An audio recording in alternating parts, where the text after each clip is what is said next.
Hello students, welcome to group 5। इस lecture में हम डिस्कस करेंगे चैप्टर 2 की एक्सरसाइज का 31st क्वेश्चन।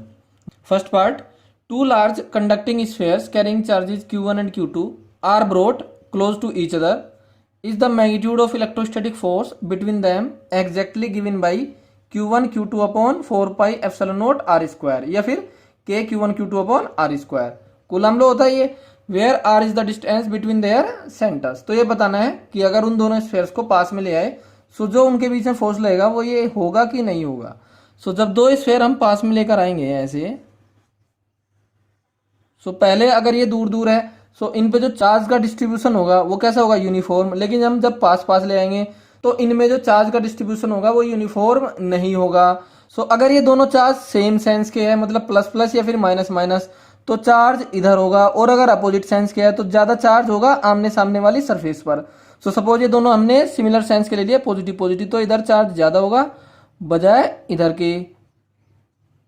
क्योंकि रिपल्सन का फोर्स ज्यादा होगा, सो ऐसे होगा। चार्ज यूनिफॉर्म नहीं होगा, जिसकी वजह से अगर एक स्फेयर का इलेक्ट्रिक फील्ड देखें हम, किसी पॉइंट पर K Q upon r square नहीं होगा। ये फोर्स इनके बीच में एप्लीकेबल नहीं होगा। हम लिख सकते हैं इसमें reason, due to non uniform charge on the surface of spheres. और आंसर क्या है हमारा, नो। अब second part, if Coulomb's law involved 1/r³ dependence instead of 1 upon r square. जैसे कूलम लॉ में क्या होता है, inverse square law K Q1 Q2 upon r square. लेकिन अगर 1 अपॉन आर स्क्वायर की जगह हम कंसीडर कर ले कि 1 अपॉन r³ डिपेंडेंस है, हमें बताना है कि गॉस लॉ जो है वो ट्रू रहेगा या नहीं रहेगा, मतलब वो एप्लीकेबल होगा या नहीं होगा। इसके लिए हम एक पॉइंट चार्ज कंसीडर कर लेते हैं एक स्फीयर के सेंटर पर। ये गॉसियन सरफेस हमने कंसीडर कर ली, जिसके लिए हमें गॉस लॉ अप्लाई करके देखना है सही है कि नहीं है। इसके लिए एक छोटा सा एलिमेंटल एरिया मैंने कंसीडर कर लिया ds। इस क्यू चार्ज की वजह से इलेक्ट्रिक फील्ड इधर और एरिया वेक्टर भी इसी डायरेक्शन में। क्या कहते हैं Gauss law, E dot ds is equal to Q inside upon epsilon naught. Left hand side दे लेते हैं हम, E डॉट ds। इस पॉइंट चार्ज की वजह से इलेक्ट्रिक फील्ड क्या हो जाएगा, अगर इनवर्स स्क्वायर लॉ फॉलो करता है के क्यू अपॉन आर स्क्वायर। लेकिन अगर हम 1 अपॉन r³ ले लें क्या हो जाएगा, K Q upon r³ into ds into cos 0। दोनों के बीच में एंगल कितना, 0। कोस 0 1, के Q upon r³ constant outside क्योंकि सारे पॉइंट सेम डिस्टेंस पर। K Q upon r³ ds। इस स्फीयर का टोटल एरिया, ये डिस्टेंस कितनी r।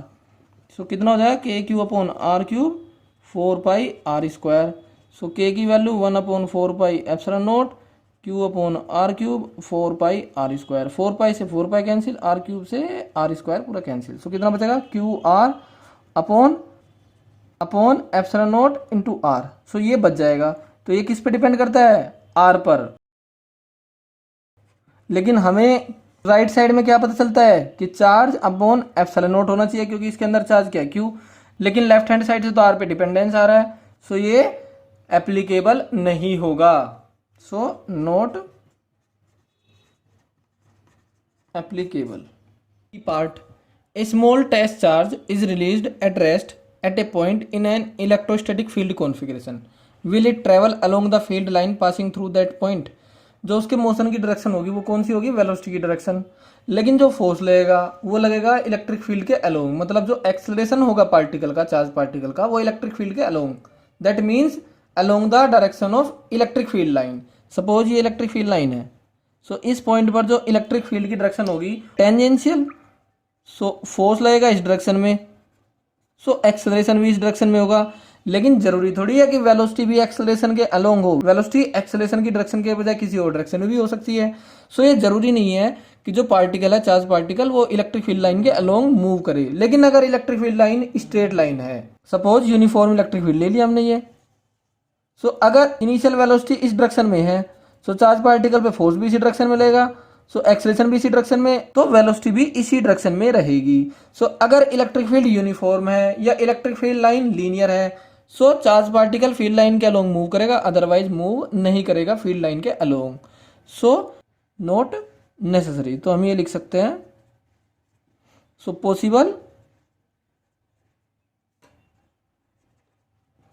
only when electric field is uniform or electric field line is linear. Now D part. What is the work done by the field of a nucleus in a complete circular orbit of electron? What if the orbit is elliptical? ये कोई nucleus है हमारे पास और इसके चारों तरफ electron revolve कर रहा है सर्कुलर पाथ में. सो सपोज इलेक्ट्रॉन यहाँ से स्टार्ट करके वापस यहीं पर आ गया. सो ये न्यूक्लियस जो है पॉजिटिवली चार्ज होगा, तो इसकी वजह से यहाँ पर क्या होगा, पोटेंशियल. अब जो इनिशियल पोटेंशियल है वही फाइनल पोटेंशियल होगा. सो पोटेंशियल डिफरेंस कितना हो जाएगा, 0. सो वर्क डन क्या होता है, चार्ज इंटू पोटेंशियल डिफरेंस से हो जाएगा 0. अब क्योंकि पाथ इंडिपेंडेंट होता है वर्क डन, क्योंकि फोर्स कैसा है, conservative force, electric force is conservative force. So चाहे पाथ इलेक्ट्रिकल हो, चाहे पाथ सर्कुलर हो, चाहे पाथ आर्बिट्रेरी हो, लेकिन अगर इनिशियल पॉइंट और फाइनल पॉइंट सेम है तो पोटेंशियल डिफरेंस 0, तो वर्क डन हमेशा 0, क्योंकि कंजर्वेटिव नेचर है इसकी.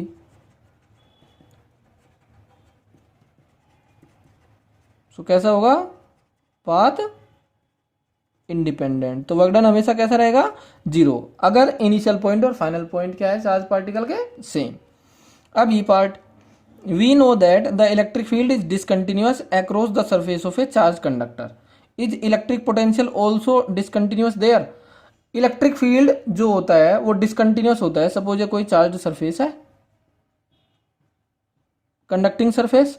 सो सपोज कंडक्टर के अंदर इलेक्ट्रिक फील्ड ही है, लेकिन अंदर तो 0 होता है और बाहर कितना होता है, सिग्मा बाई एप्सिलॉन नॉट. ठीक है, सो डिसकंटिन्यूअस होगा. ऐसे ही अगर हम एक स्फेरिकल कंडक्टर ले ले, सो अंदर इलेक्ट्रिक फील्ड 0 और बाहर इलेक्ट्रिक फील्ड क्या होता है, के क्यू अपॉन आर स्क्वायर, जहां आर क्या है, डिस्टेंस फ्रॉम द सेंटर.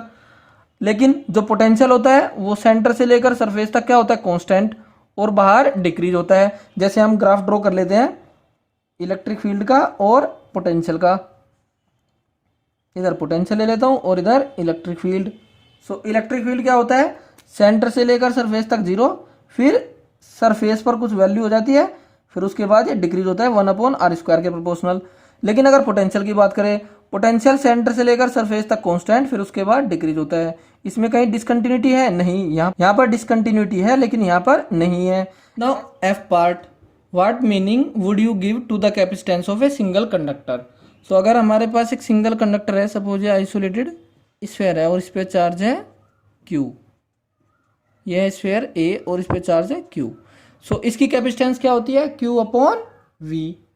लेकिन जैसे हमने पैरेलल प्लेट कैपेसिटर पढ़ा है, उसमें 2 प्लेट होती है, एक प्लेट पर पॉजिटिव चार्ज होता है और एक प्लेट पर निगेटिव.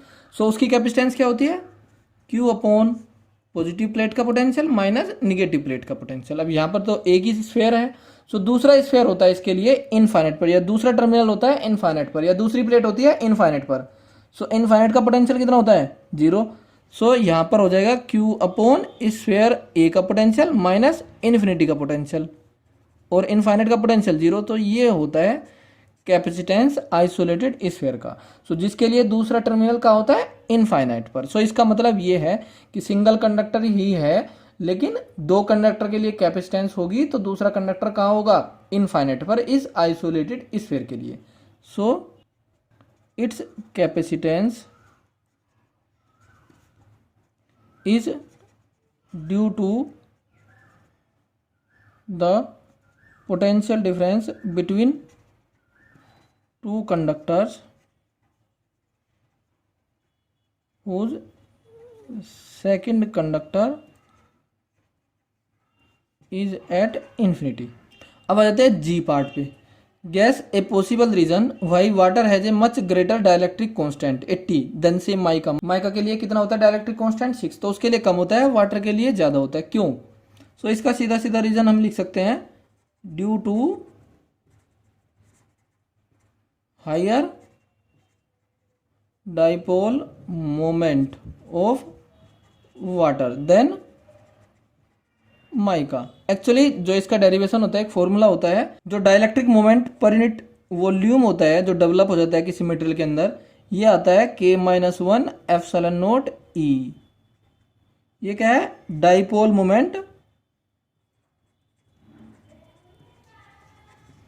पर यूनिट वॉल्यूम. इसको हम डाइलेक्ट्रिक पोलराइजेशन भी बोल देते हैं, डाइलेक्ट्रिक पोलराइजेशन। सो यहाँ से हम देखते हैं के किसके इक्वल हो जाएगा, 1 plus P upon epsilon naught E. So अगर डाइपोल मोमेंट पर यूनिट वॉल्यूम ज़्यादा होगा तो डाइलेक्ट्रिक कांस्टेंट भी ज़्यादा होगा, इसीलिए क्योंकि वाटर का डाइपोल मोमेंट ज़्यादा है तो डाइलेक्ट्रिक कांस्टेंट भी ज़्यादा होगा, लेकिन ये सिलेबस में नहीं है, नोट इन सिलेबस।